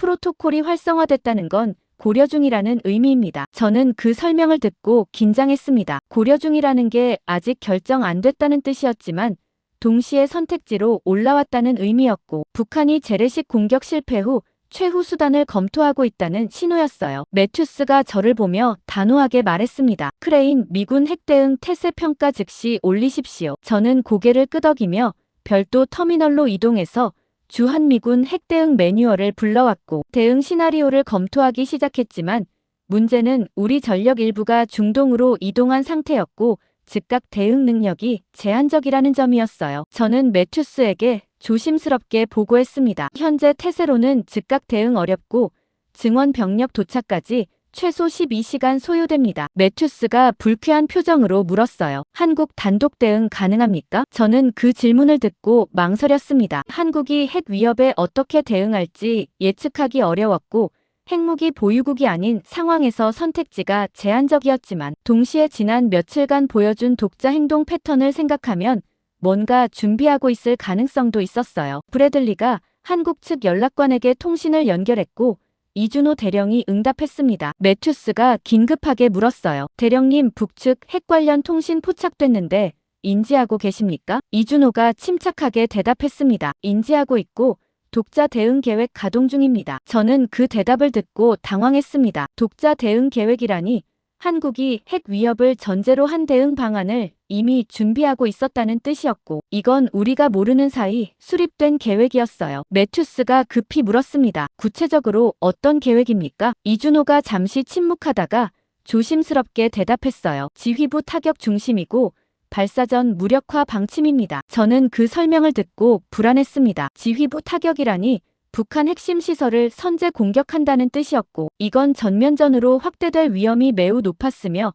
자칫하면 핵 사용을 촉발시킬 수도 있었어요. 매튜스가 단호하게 말했습니다. 대령님, 지휘부 타격은 과도하고 외교적 해결 우선해야 합니다. 이준호가 침착하게 대답했어요. 핵 사용 가능성 전제하면 외교 시간 없고 선제 무력화가 유일합니다. 저는 매튜스에게 조용히 말했습니다. 차관님, 한국 독자 행동 위험합니다. 매튜스가 고개를 끄덕이며 이준호에게 다시 말했어요. 대령님, 미국 승인 없이 작전 금지하고 협조 태세 유지하십시오. 이준호가 잠시 침묵하다가 대답했습니다. 이해했습니다. 통신이 끊기고 상황실 안이 순간적으로 조용해졌습니다. 저는 화면을 보며 생각했습니다. 이준호가 정말 대기할지 확신할 수 없었고 지난 선제 타격 사례를 보면 우리 명령을 무시하고 실행할 가능성이 높았어요. 챈들러가 급히 새로운 데이터를 보고했습니다. 추가 통신 포착됐고 일부 부대에서 명령 거부 신호 확인됐습니다. 저는 그 보고를 듣고 화면을 확대했고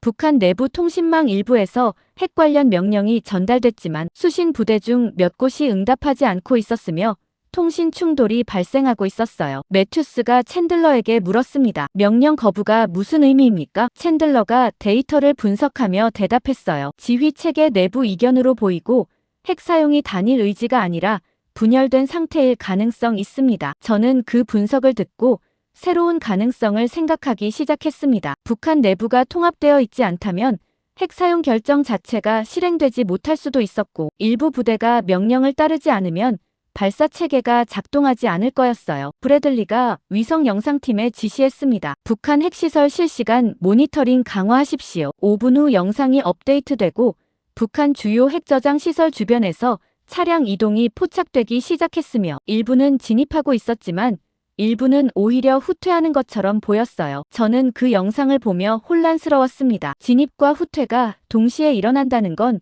명령 체계가 일관되지 않다는 뜻이었고 북한 내부에서 핵 사용을 둘러싼 갈등이 실제로 벌어지고 있다는 신호였어요. 매튜스가 긴장된 표정으로 저를 보며 물었습니다. 크레인 상황 재평가 필요합니까? 저는 조심스럽게 대답했어요. 북한 내부 분열 가능성 있지만 여전히 일부 부대는 명령 따를 수 있고 단정하기 이릅니다. 매튜스가 고개를 끄덕이며 브래들리에게 지시했습니다. 백악관의 내부 분열 가능성 보고 추가하고 외교 채널 가동 검토 요청하십시오. 브래들리가 즉시 전화를 걸기 시작했고 저는 화면을 계속 지켜보며 북한 통신망 변화를 추적하기 시작했어요. 시간이 지날수록 명령 거부 신호가 증가하고 있었고 일부 부대는 아예 통신을 끊어버리고 있었으며 중앙지휘부와 전방부대 간 연결이 약화되고 있었습니다. 챈들러가 조심스럽게 보고했어요. 핵 관련 암호 전송 빈도 감소 중이고 일부 채널 비활성화되고 있습니다. 저는 그 보고를 듣고 안도했습니다. 비활성화라니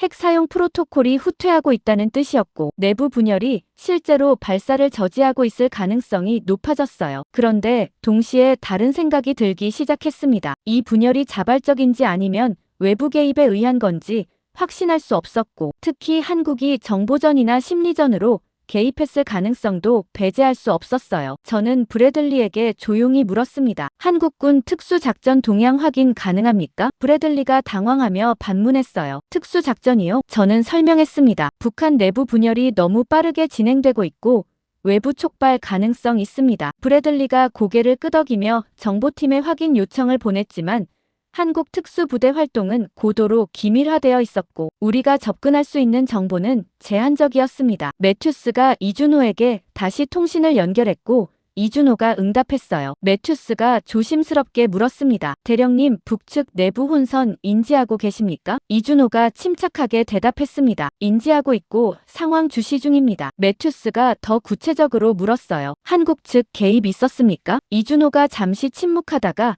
조용히 대답했습니다. 정보 작전은 진행 중이지만 세부 내용은 공유 불가합니다. 저는 그 대답을 듣고 확신했습니다. 정보 작전이라니 한국이 북한 내부 통신망에 개입해서 혼란을 유도하고 있었고 핵 사용 명령이 분열된 건 우연이 아니라 계획된 결과였어요. 매튜스가 불쾌한 표정으로 말했습니다. 공유 불가라니 동맹 간 투명성이 필요합니다. 이준호가 침착하게 대답했어요. 작전 보안상 제한적이고 결과로 판단 부탁드립니다. 통신이 끊기고 저는 화면을 보며 생각했습니다. 한국이 핵 위협에 대응하는 방식이 우리와 완전히 달랐고 억제가 아니라 무력화를 선택하고 있었으며 북한 지휘 체계 자체를 내부에서 붕괴시키고 있었어요. 저는 북한 내부 혼선 확인 3시간 후 암호통신 분석실에서 실시간 신호 추적을 계속하고 있었고 목요일 오전 11시였지만 실내는 여전히 붉은 조명만 켜져 있었으며 정면 모니터 6대에는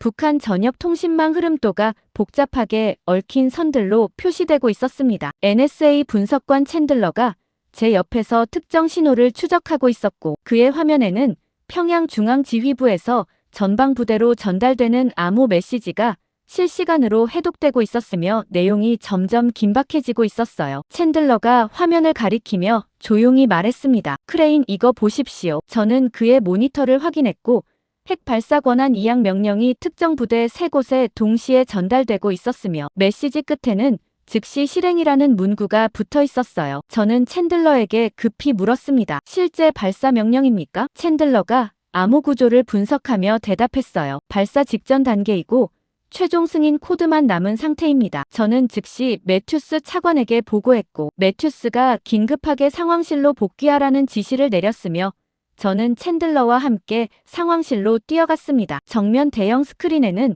북한 핵시설 위치가 표시되고 있었고 일부 시설 주변에서 차량 이동이 활발해지고 있었으며 발사 준비 단계로 판단되는 움직임이 포착되고 있었어요. 매튜스가 긴장된 표정으로 저를 보며 물었습니다. 크레인 확실합니까? 저는 챈들러가 가져온 데이터를 스크린에 공유하며 설명했어요. 핵 발사 명령이 3개 부대에 전달됐고 최종 승인 대기 중이며 실제 발사 가능성 매우 높습니다. 매튜스가 즉시 브래들리 중령에게 지시했습니다. 백악관 긴급 연결하고 전략사령부 핵대응 태세 최고 단계 격상 요청하십시오. 브래들리가 암호 전화를 들며 백악관과 통화를 시작했고 상황실 전체가 최고 긴장 상태로 들어갔으며 추가 참모들이 속속 투입되기 시작했습니다. 저는 화면을 계속 지켜보며 북한 통신망 변화를 추적하기 시작했고 평양 중앙에서 전방으로 가는 신호가 계속 증가하고 있었지만 동시에 이상한 점을 발견했어요. 3개 부대 중 한 곳에서 응답이 오지 않고 있었고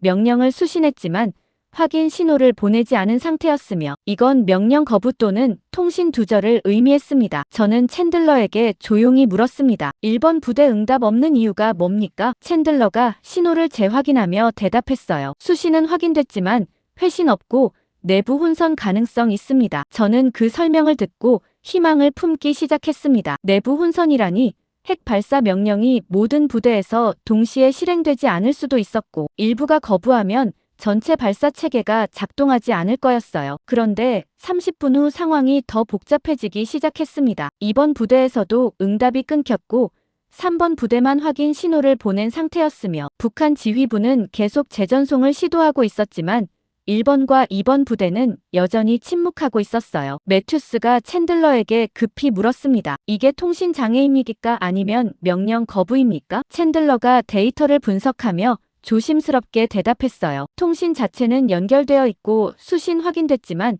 실행 거부로 보입니다. 저는 그 분석을 듣고 확신했습니다. 명령 거부라니 북한 내부에서 핵 사용을 둘러싼 분열이 실제로 발생하고 있었고, 지휘부 명령이 전방 부대에서 차단되고 있었어요. 브래들리가 한국 측 연락관에게 통신을 연결했고 이준호 대령이 응답했습니다. 매튜스가 긴급하게 물었어요. 대령님, 북측 핵 발사 명령 전달됐는데 인지하고 계십니까? 이준호가 침착하게 대답했습니다. 인지하고 있고 일부 부대 명령 거부 확인했습니다. 매튜스가 당황하며 물었습니다. 어떻게 그렇게 빨리 확인하셨습니까? 이준호가 잠시 침묵하다가 조용히 대답했어요. 정보 작전 결과이고 내부 분열 유도했습니다. 저는 그 대답을 듣고 얼어붙었습니다. 내부 분열 유도라니 한국이 북한 통신망에 직접 개입해서 명령 체계를 교란시켰다는 뜻이었고, 이건 단순 정보 수집이 아니라 적극적 작전이었어요. 매튜스가 불쾌한 표정으로 말했습니다. 대령님, 이건 중대한 군사 행동이고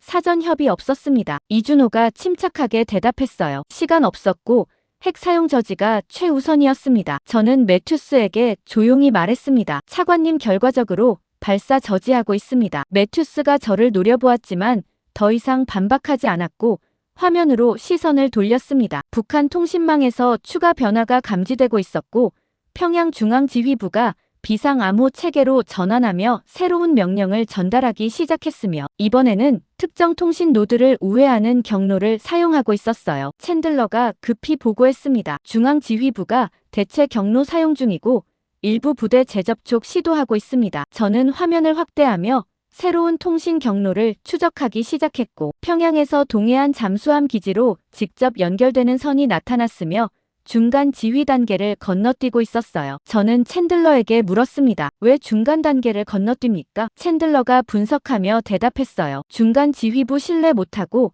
직접 통제 시도하는 것 같습니다. 저는 그 설명을 듣고 이해했습니다. 북한 지휘부가 전방 부대 명령 거부를 인지하고 직접 통제 가능한 부대만 선별해서 명령을 내리고 있었고, 이건 지휘 체계가 이미 무너지기 시작했다는 신호였어요. 그때 한국 측에서 새로운 움직임이 포착되기 시작했습니다. 위성 영상에서 한국 미사일 부대가 특정 좌표를 향해 발사 준비를 하고 있었고, 목표 지점은 북한 주요 통신 노드였으며 이준호가 다시 선제 타격을 준비하고 있는 것처럼 보였어요. 브래들리가 긴장하며 이준호에게 물었습니다. 대령님, 미사일 부대 움직임 확인됐는데 목표가 뭡니까? 이준호가 침착하게 대답했습니다. 통신 노드 타격 준비 중이고 지휘망 분리 작전입니다. 저는 그 설명을 듣고 당황했습니다. 지휘망 분리라니 북한 중앙지휘부와 전방부대를 물리적으로 단절시키겠다는 뜻이었고, 이건 내부 분열을 더 심화시키는 작전이었어요. 매튜스가 단호하게 말했습니다. 대령님, 확전 위험 있고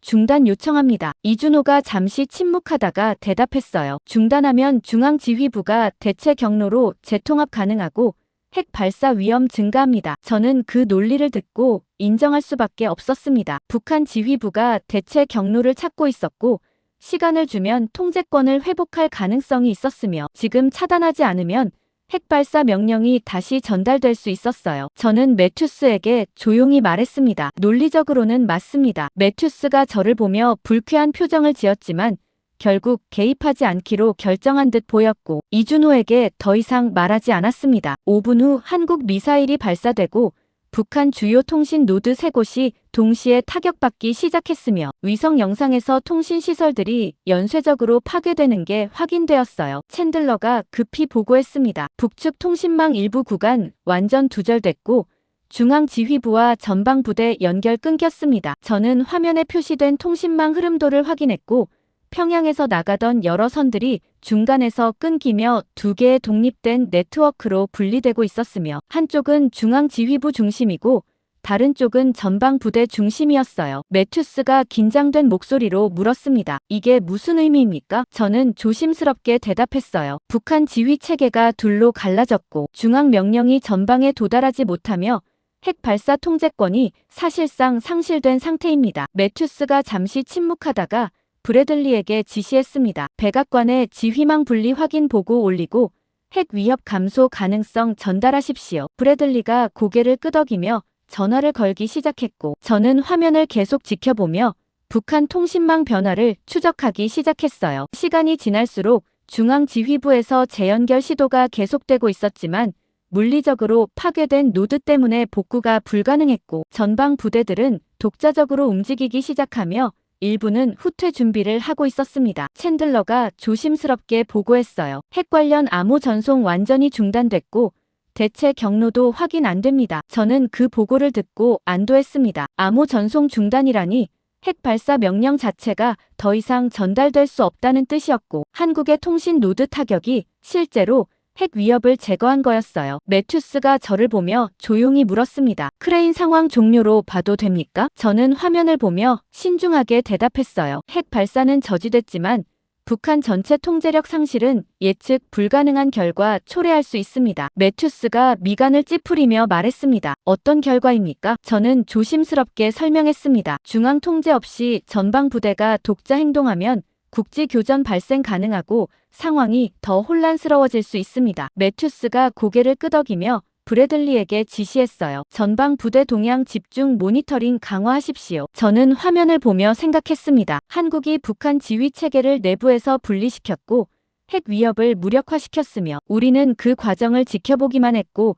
개입할 기회조차 없었으며 이제 전쟁의 주도권이 완전히 한국 손에 넘어간 상태였어요. 저는 북한 지휘망 분리 사시간 후 전방 부대 동향 분석에 집중하고 있었고 목요일 오후 3시였지만 상황실은 여전히 긴장 상태였으며 정면 스크린에는 북한 전방 배치 부대들의 실시간 위치가 표시되고 있었습니다. 위성 영상 분석팀이 업데이트한 데이터에 따르면 일부 부대는 원래 위치를 유지하고 있었지만 다른 부대들은 명령 없이 독자적으로 이동하기 시작했고 특히 동부 전선 3개 군단에서 비정상적 움직임이 포착되고 있었어요. 브래들리 중령이 제 옆에서 특정 부대 이동 경로를 추적하고 있었고 그의 화면에는 북한 6군단 예하 사단 하나가 남쪽이 아니라 북쪽으로 이동하는 궤적이 표시되어 있었으며 이건 후퇴가 아니라 철수처럼 보였습니다. 브래들리가 조심스럽게 말했어요. 크레인 이거 명령 없는 철수 같습니다. 저는 그의 모니터를 확인했고 해당 사단이 전방 방어 진지를 버리고 후방으로 이동하고 있었으며 장비와 병력을 모두 철수시키고 있었고 이건 조직적 후퇴였어요. 저는 브래들리에게 물었습니다. 중앙지휘부 명령 확인됐습니까? 브래들리가 NSA 분석관 챈들러에게 확인 요청을 보냈고 챈들러가 통신 기록을 검토한 후 대답했습니다. 중앙에서 철수 명령 없었고 해당 사단 독자 판단으로 보입니다. 저는 그 보고를 듣고 긴장했습니다. 독자 판단이라니 북한 전방 부대가 중앙 통제 없이 스스로 결정을 내리기 시작했다는 뜻이었고 이건 지휘체계 붕괴의 명확한 증거였어요. 매튜스 차관이 스크린을 보며 급히 물었습니다. 다른 부대는 어떻습니까? 위성 영상 분석관이 데이터를 업데이트하며 보고했어요. 서부 전선 5군단 예하부대 2개도 유사한 움직임 보이고 있고 일부는 DMZ 후방 10km까지 후퇴했습니다. 저는 지도를 확대하며 전체 상황을 파악하기 시작했고 북한 전방 배치 부대 중 최소 5개 사단이 독자적으로 움직이고 있었으며 명령 체계가 완전히 무너진 상태였어요. 매튜스가 긴장된 표정으로 저를 보며 물었습니다. 크레인 이게 항복 신호입니까? 저는 조심스럽게 대답했어요. 항복보다는 생존 선택으로 보이고 중앙 명령 없이 전투 지속 불가능 판단한 것 같습니다. 매튜스가 브래들리에게 지시했습니다. 한국 측 대응 확인하십시오. 브래들리가 한국 연락관에게 통신을 연결했고 이준호 대령이 응답했습니다. 매튜스가 급히 물었어요. 대령님, 북측 일부 부대 독자 철수 중인데 확인하셨습니까? 이준호가 침착하게 대답했습니다. 확인했고 추적 중입니다. 매튜스가 조심스럽게 물었습니다. 추격 계획 있습니까? 이준호가 잠시 침묵하다가 대답했어요. 불필요한 교전 피하고 있고 철수 부대는 감시만 유지합니다. 저는 그 대답을 듣고 의외라고 생각했습니다. 감시만 유지라니 한국이 후퇴하는 북한 부대를 공격하지 않고 있었고, 이건 전술적으로 합리적이었지만 동시에 전쟁 종결을 염두에 둔 선택처럼 보였어요. 그때 챈들러가 급히 새로운 데이터를 보고했습니다. 북한 내부 통신에서 부대 간 교전 가능성 신호 포착됐고 일부 부대가 서로 적대 행위 경고하고 있습니다. 저는 그 보고를 듣고 당황했습니다. 부대 간 교전이라니 북한 군대가 서로 싸우기 시작했다는 뜻이었고 이건 내전 초기 단계로 보였어요. 매튜스가 챈들러에게 급히 물었습니다. 구체적으로 어디입니까? 챈들러가 지도의 위치를 표시하며 설명했어요. 평양 북쪽 40km 지점에서 7군단과 9군단이 대치 중이고 상호 경고 통신 교환하고 있습니다. 저는 해당 지역 위성 영상을 확대했고 두 군단 병력이 도로 양쪽에서 마주보고 있었으며 일부 차량이 포문을 서로에게 향하고 있었고 실제 교전 직전 상태였어요. 브래들리가 긴장하며 물었습니다. 왜 서로 대치합니까? 챈들러가 통신 내용을 분석하며 대답했습니다. 7군단은 평양 복귀 명령 받았다고 주장하고 9군단은 전방 유지 명령 주장하며 충돌하고 있습니다. 저는 그 설명을 듣고 이해했습니다. 중앙지휘부가 둘로 갈라지면서 서로 다른 명령이 각 부대에 전달되고 있었고 부대들은 어느 명령을 따라야 할지 혼란스러운 상태였으며 결국 무력 충돌로 이어지고 있었어요. 매튜스가 저를 보며 조용히 물었습니다. 내전 가능성 어떻게 봅니까? 저는 신중하게 대답했어요. 가능성 있지만 아직 실제 교전 발생하지 않았고 협상 여지 남아 있습니다. 그런데 10분 후 상황이 급변하기 시작했습니다. 7군단과 9군단 대치 지점에서 포성이 감지되고 위성 열화상 영상에서 폭발이 확인되었으며 실제 교전이 시작된 것으로 판단되었어요. 위성 분석관이 다급하게 보고했습니다. 교전 확인됐고 양측 모두 포격 시작했습니다. 저는 화면을 보며 얼어붙었습니다. 북한 군대가 실제로 서로 싸우기 시작했고 이건 단순 혼란이 아니라 조직적 붕괴였으며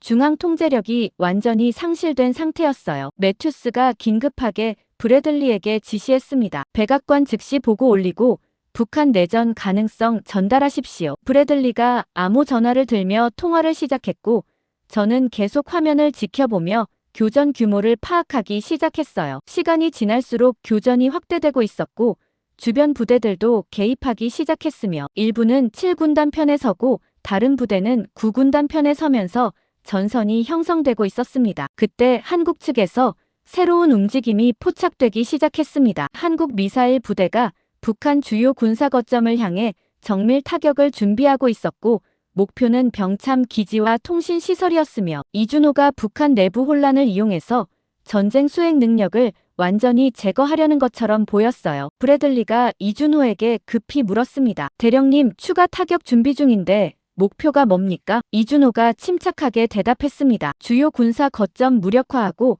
전쟁 지속 능력 제거합니다. 매튜스가 단호하게 말했어요. 대령님, 북측 이미 내부 붕괴 중인데 추가 타격 필요합니까? 이준호가 조용히 대답했습니다. 지금이 끝낼 시점이고 재통합 전에 핵심 전력 제거해야 합니다. 저는 그 논리를 듣고 인정할 수밖에 없었습니다. 북한이 내부 혼란 중이지만 시간을 주면 중앙지휘부가 다시 통제권을 회복할 가능성이 있었고 지금 핵심 군사시설을 파괴하면 재기 불가능한 상태로 만들 수 있었어요. 매튜스가 난처한 표정으로 저를 보았지만 결국 개입하지 않기로 결정한 듯 보였고 이준호에게 더 이상 말하지 않았습니다. 20분 후 한국 미사일이 연속으로 발사되고 북한 주요 병참 기지 5곳과 통신시설 3곳이 동시에 타격받기 시작했으며 위성 영상에서 연쇄 폭발이 확인되었어요. 위성 분석관이 보고했습니다. 북측 주요 군사 거점 무력화 확인됐고 보급 체계 마비된 것으로 판단됩니다. 저는 화면을 보며 생각했습니다. 한국이 북한 전쟁 수행 능력을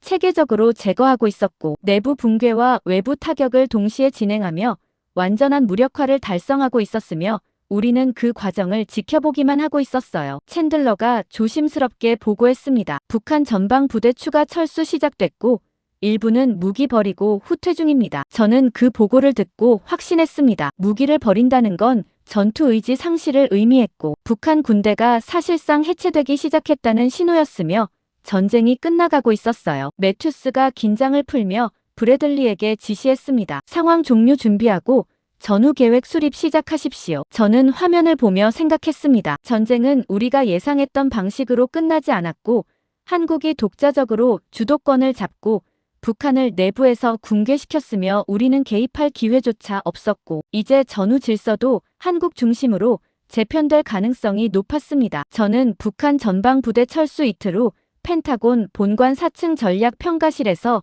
상황 종료 보고서를 작성하고 있었고 토요일 오전 10시였지만 실내는 조용했으며 지난 일주일간의 긴장이 풀리면서 참모 대부분이 순환 휴가에 들어간 상태였습니다. 제 앞 책상에는 전장 데이터가 정리된 파일 여러 개가 쌓여 있었고 노트북 화면에는 최종 평가 보고서 초안이 표시되어 있었으며 제목은 한반도 위기 종료 및 전후 전략 재현이었지만 저는 키보드 위에 손을 올려놓고 멈춰 있었어요. 브래들리 중령이 제 옆 책상에 앉아 별도 보고서를 작성하고 있었고 그의 화면에는 북한 군사력 평가 최종본이 표시되어 있었으며 대부분 항목이 무력화 또는 기능 정지로 표기되어 있었습니다. 브래들리가 화면을 보며 조용히 말했어요. 크레인 예상했던 전면전은 결국 안 일어났습니다. 저는 그 말을 듣고 고개를 끄덕였지만 동시에 뭔가 석연치 않은 느낌이 들었습니다. 전면전이 안 일어난 게 아니라 시작되기도 전에 끝난 것처럼 보였고 북한의 모든 공격 시도가 사전에 차단되었으며 한국은 단 한 번도 방어에 실패하지 않았어요. 저는 브래들리에게 조심스럽게 말했습니다. 우연적 방어라고 보기 어렵습니다. 브래들리가 저를 보며 미간을 찌푸렸고 제가 설명을 이어갔어요. 미사일 요격과 병목 유도와 지휘망 분리가 모두 계획된 순서대로 진행됐고 한국이 북한 움직임을 미리 알고 있었던 것 같습니다. 브래들리가 난처한 표정으로 말했습니다. 그럼 우리 평가가 전부 틀렸다는 겁니까? 저는 노트북 화면을 보며 지난 일주일간 제가 작성했던 보고서들을 떠올렸습니다. 한국 방어 불가능 예측과 방공망 공백 판단과 수적 열세 우려가 모두 빗나갔고 매번 예상과 반대 결과가 나왔으며 제 분석이 한 번도 맞지 않았어요. 저는 브래들리에게 조용히 대답했습니다. 틀렸습니다. 그때 매튜스 차관이 평가실로 들어왔고 그의 손에는 백악관에서 보낸 공식 문서가 들려 있었으며 표정은 피곤해 보였지만 안도감이 섞여 있었습니다. 매튜스가 문서를 테이블 위에 내려놓으며 말했어요. 대통령 최종 승인 나왔고 한반도 위기 공식 종료 선언합니다. 브래들리가 자리에서 일어나며 축하 인사를 건넸지만 저는 여전히 앉아서 화면을 보고 있었고 매튜스가 저를 보며 물었습니다. 크레인 보고서 완성됐습니까? 저는 화면을 가리키며 대답했어요. 초안 작성 중인데 재검토 필요합니다. 매튜스가 의자를 당겨 앉으며 제 화면을 확인하기 시작했고 초안 내용을 천천히 읽어 내려가다가 특정 문단에서 멈췄습니다. 북한 공격 실패 원인 분석이라는 제목 아래 저는 한국 방어 성공을 우연적 요소와 북한 지휘 실수로 설명하려 했지만 문장이 매끄럽게 이어지지 않았고 논리적 빈틈이 계속 보였어요. 매튜스가 화면을 가리키며 물었습니다. 이 부분 확신합니까? 저는 조심스럽게 대답했어요. 확신 못합니다. 매튜스가 미간을 찌푸리며 말했습니다. 그럼 수정하십시오. 저는 고개를 끄덕였지만 동시에 어떻게 수정해야 할지 막막했습니다. 우연이 아니라면 계획이었다는 뜻이었고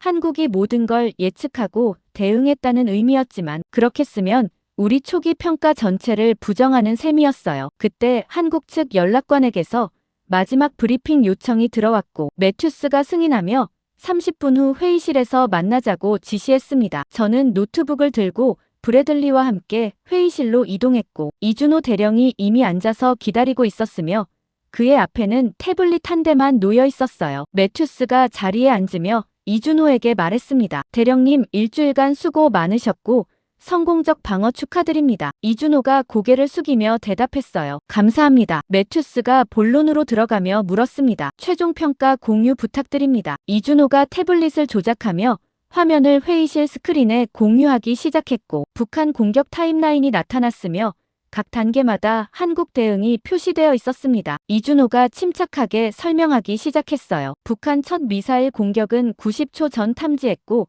사전 배치된 요격 체계로 전부 차단했으며 협곡 병목은 지형 분석 기반으로 유도했고 지휘망 분리는 통신 노드 사전 식별후 정밀 타격했습니다. 저는 그 설명을 듣고 얼어붙었습니다. 사전 탐지와 사전 배치와 사전 식별이라는 단어가 반복되고 있었고 이준호는 모든 대응이 즉흥이 아니라 계획되어 있었다고 명확히 말하고 있었어요. 매튜스가 조심스럽게 물었습니다. 그럼 북한 움직임을 미리 예측하셨다는 겁니까? 이준호가 고개를 끄덕이며 대답했습니다. 패턴 분석과 정보 수집으로 주요 시나리오 사전 파악했고 각 시나리오별 대응 계획 수립했습니다. 브래들리가 당황하며 물었어요. 언제부터 준비하셨습니까? 이준호가 침착하게 대답했습니다. 미군 일부 철수 결정 이후 독자 방어 체계 전면 점검했고 3개월 전부터 준비했습니다. 저는 그 대답을 듣고 인정할 수밖에 없었습니다. 3개월 전이라니 우리가 철수를 발표하기도 전에 한국은 이미 독자 체계를 준비하고 있었고 우리 공백을 메우는 게 아니라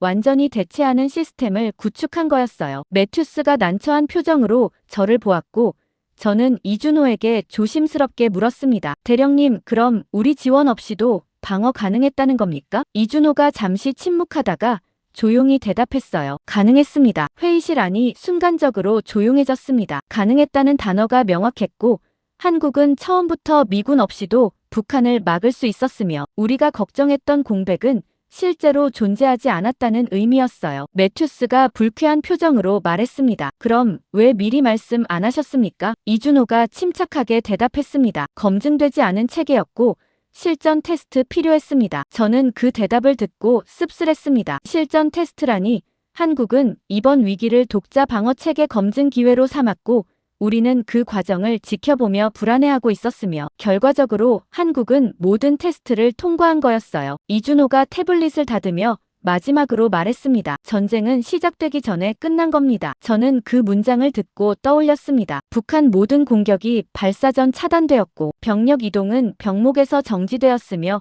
지휘 체계는 내부에서 분리되었고 실제로 전쟁다운 전쟁은 한 번도 일어나지 않았어요. 회의가 끝나고 이준호가 나간 후 매튜스가 저를 보며 조용히 말했습니다. 크레인 보고서 전면 수정하십시오. 저는 고개를 끄덕이며 회의실을 나와 평가실로 돌아왔고 노트북을 열어 초안을 전부 지우기 시작했습니다. 우연적 방어와 북한 실수라는 문장들을 삭제했고 대신 새로운 문장을 입력하기 시작했어요. 저는 키보드를 두드리며 마지막 문장을 작성했습니다. 이 전쟁은 실패한 공격이 아니라 실행될 수 없었던 전쟁이었고 한국은 모든 단계에서 북한을 앞서 있었으며 미군 공백은 실제로 공백이 아니라 이미 채워진 자리였습니다. 저는 문장을 저장하고 화면을 보며 생각했습니다. 일주일 전 저는 한국이 무너질 거라고 확신했지만 실제로 무너진 건 제 판단이었고 북한 공격 능력이었으며 우리가 믿었던 필수 불가 결성이었어요. 창밖으로 워싱턴 거리가 보였고 사람들이 평온하게 걸어다니고 있었지만 저는 이제 한반도에서 우리 역할이 바뀌었다는 걸 알고 있었으며 보호자가 아니라 관찰자가 되어 있었고 그 전환이 언제 일어났는지조차 정확히 말할 수 없었습니다.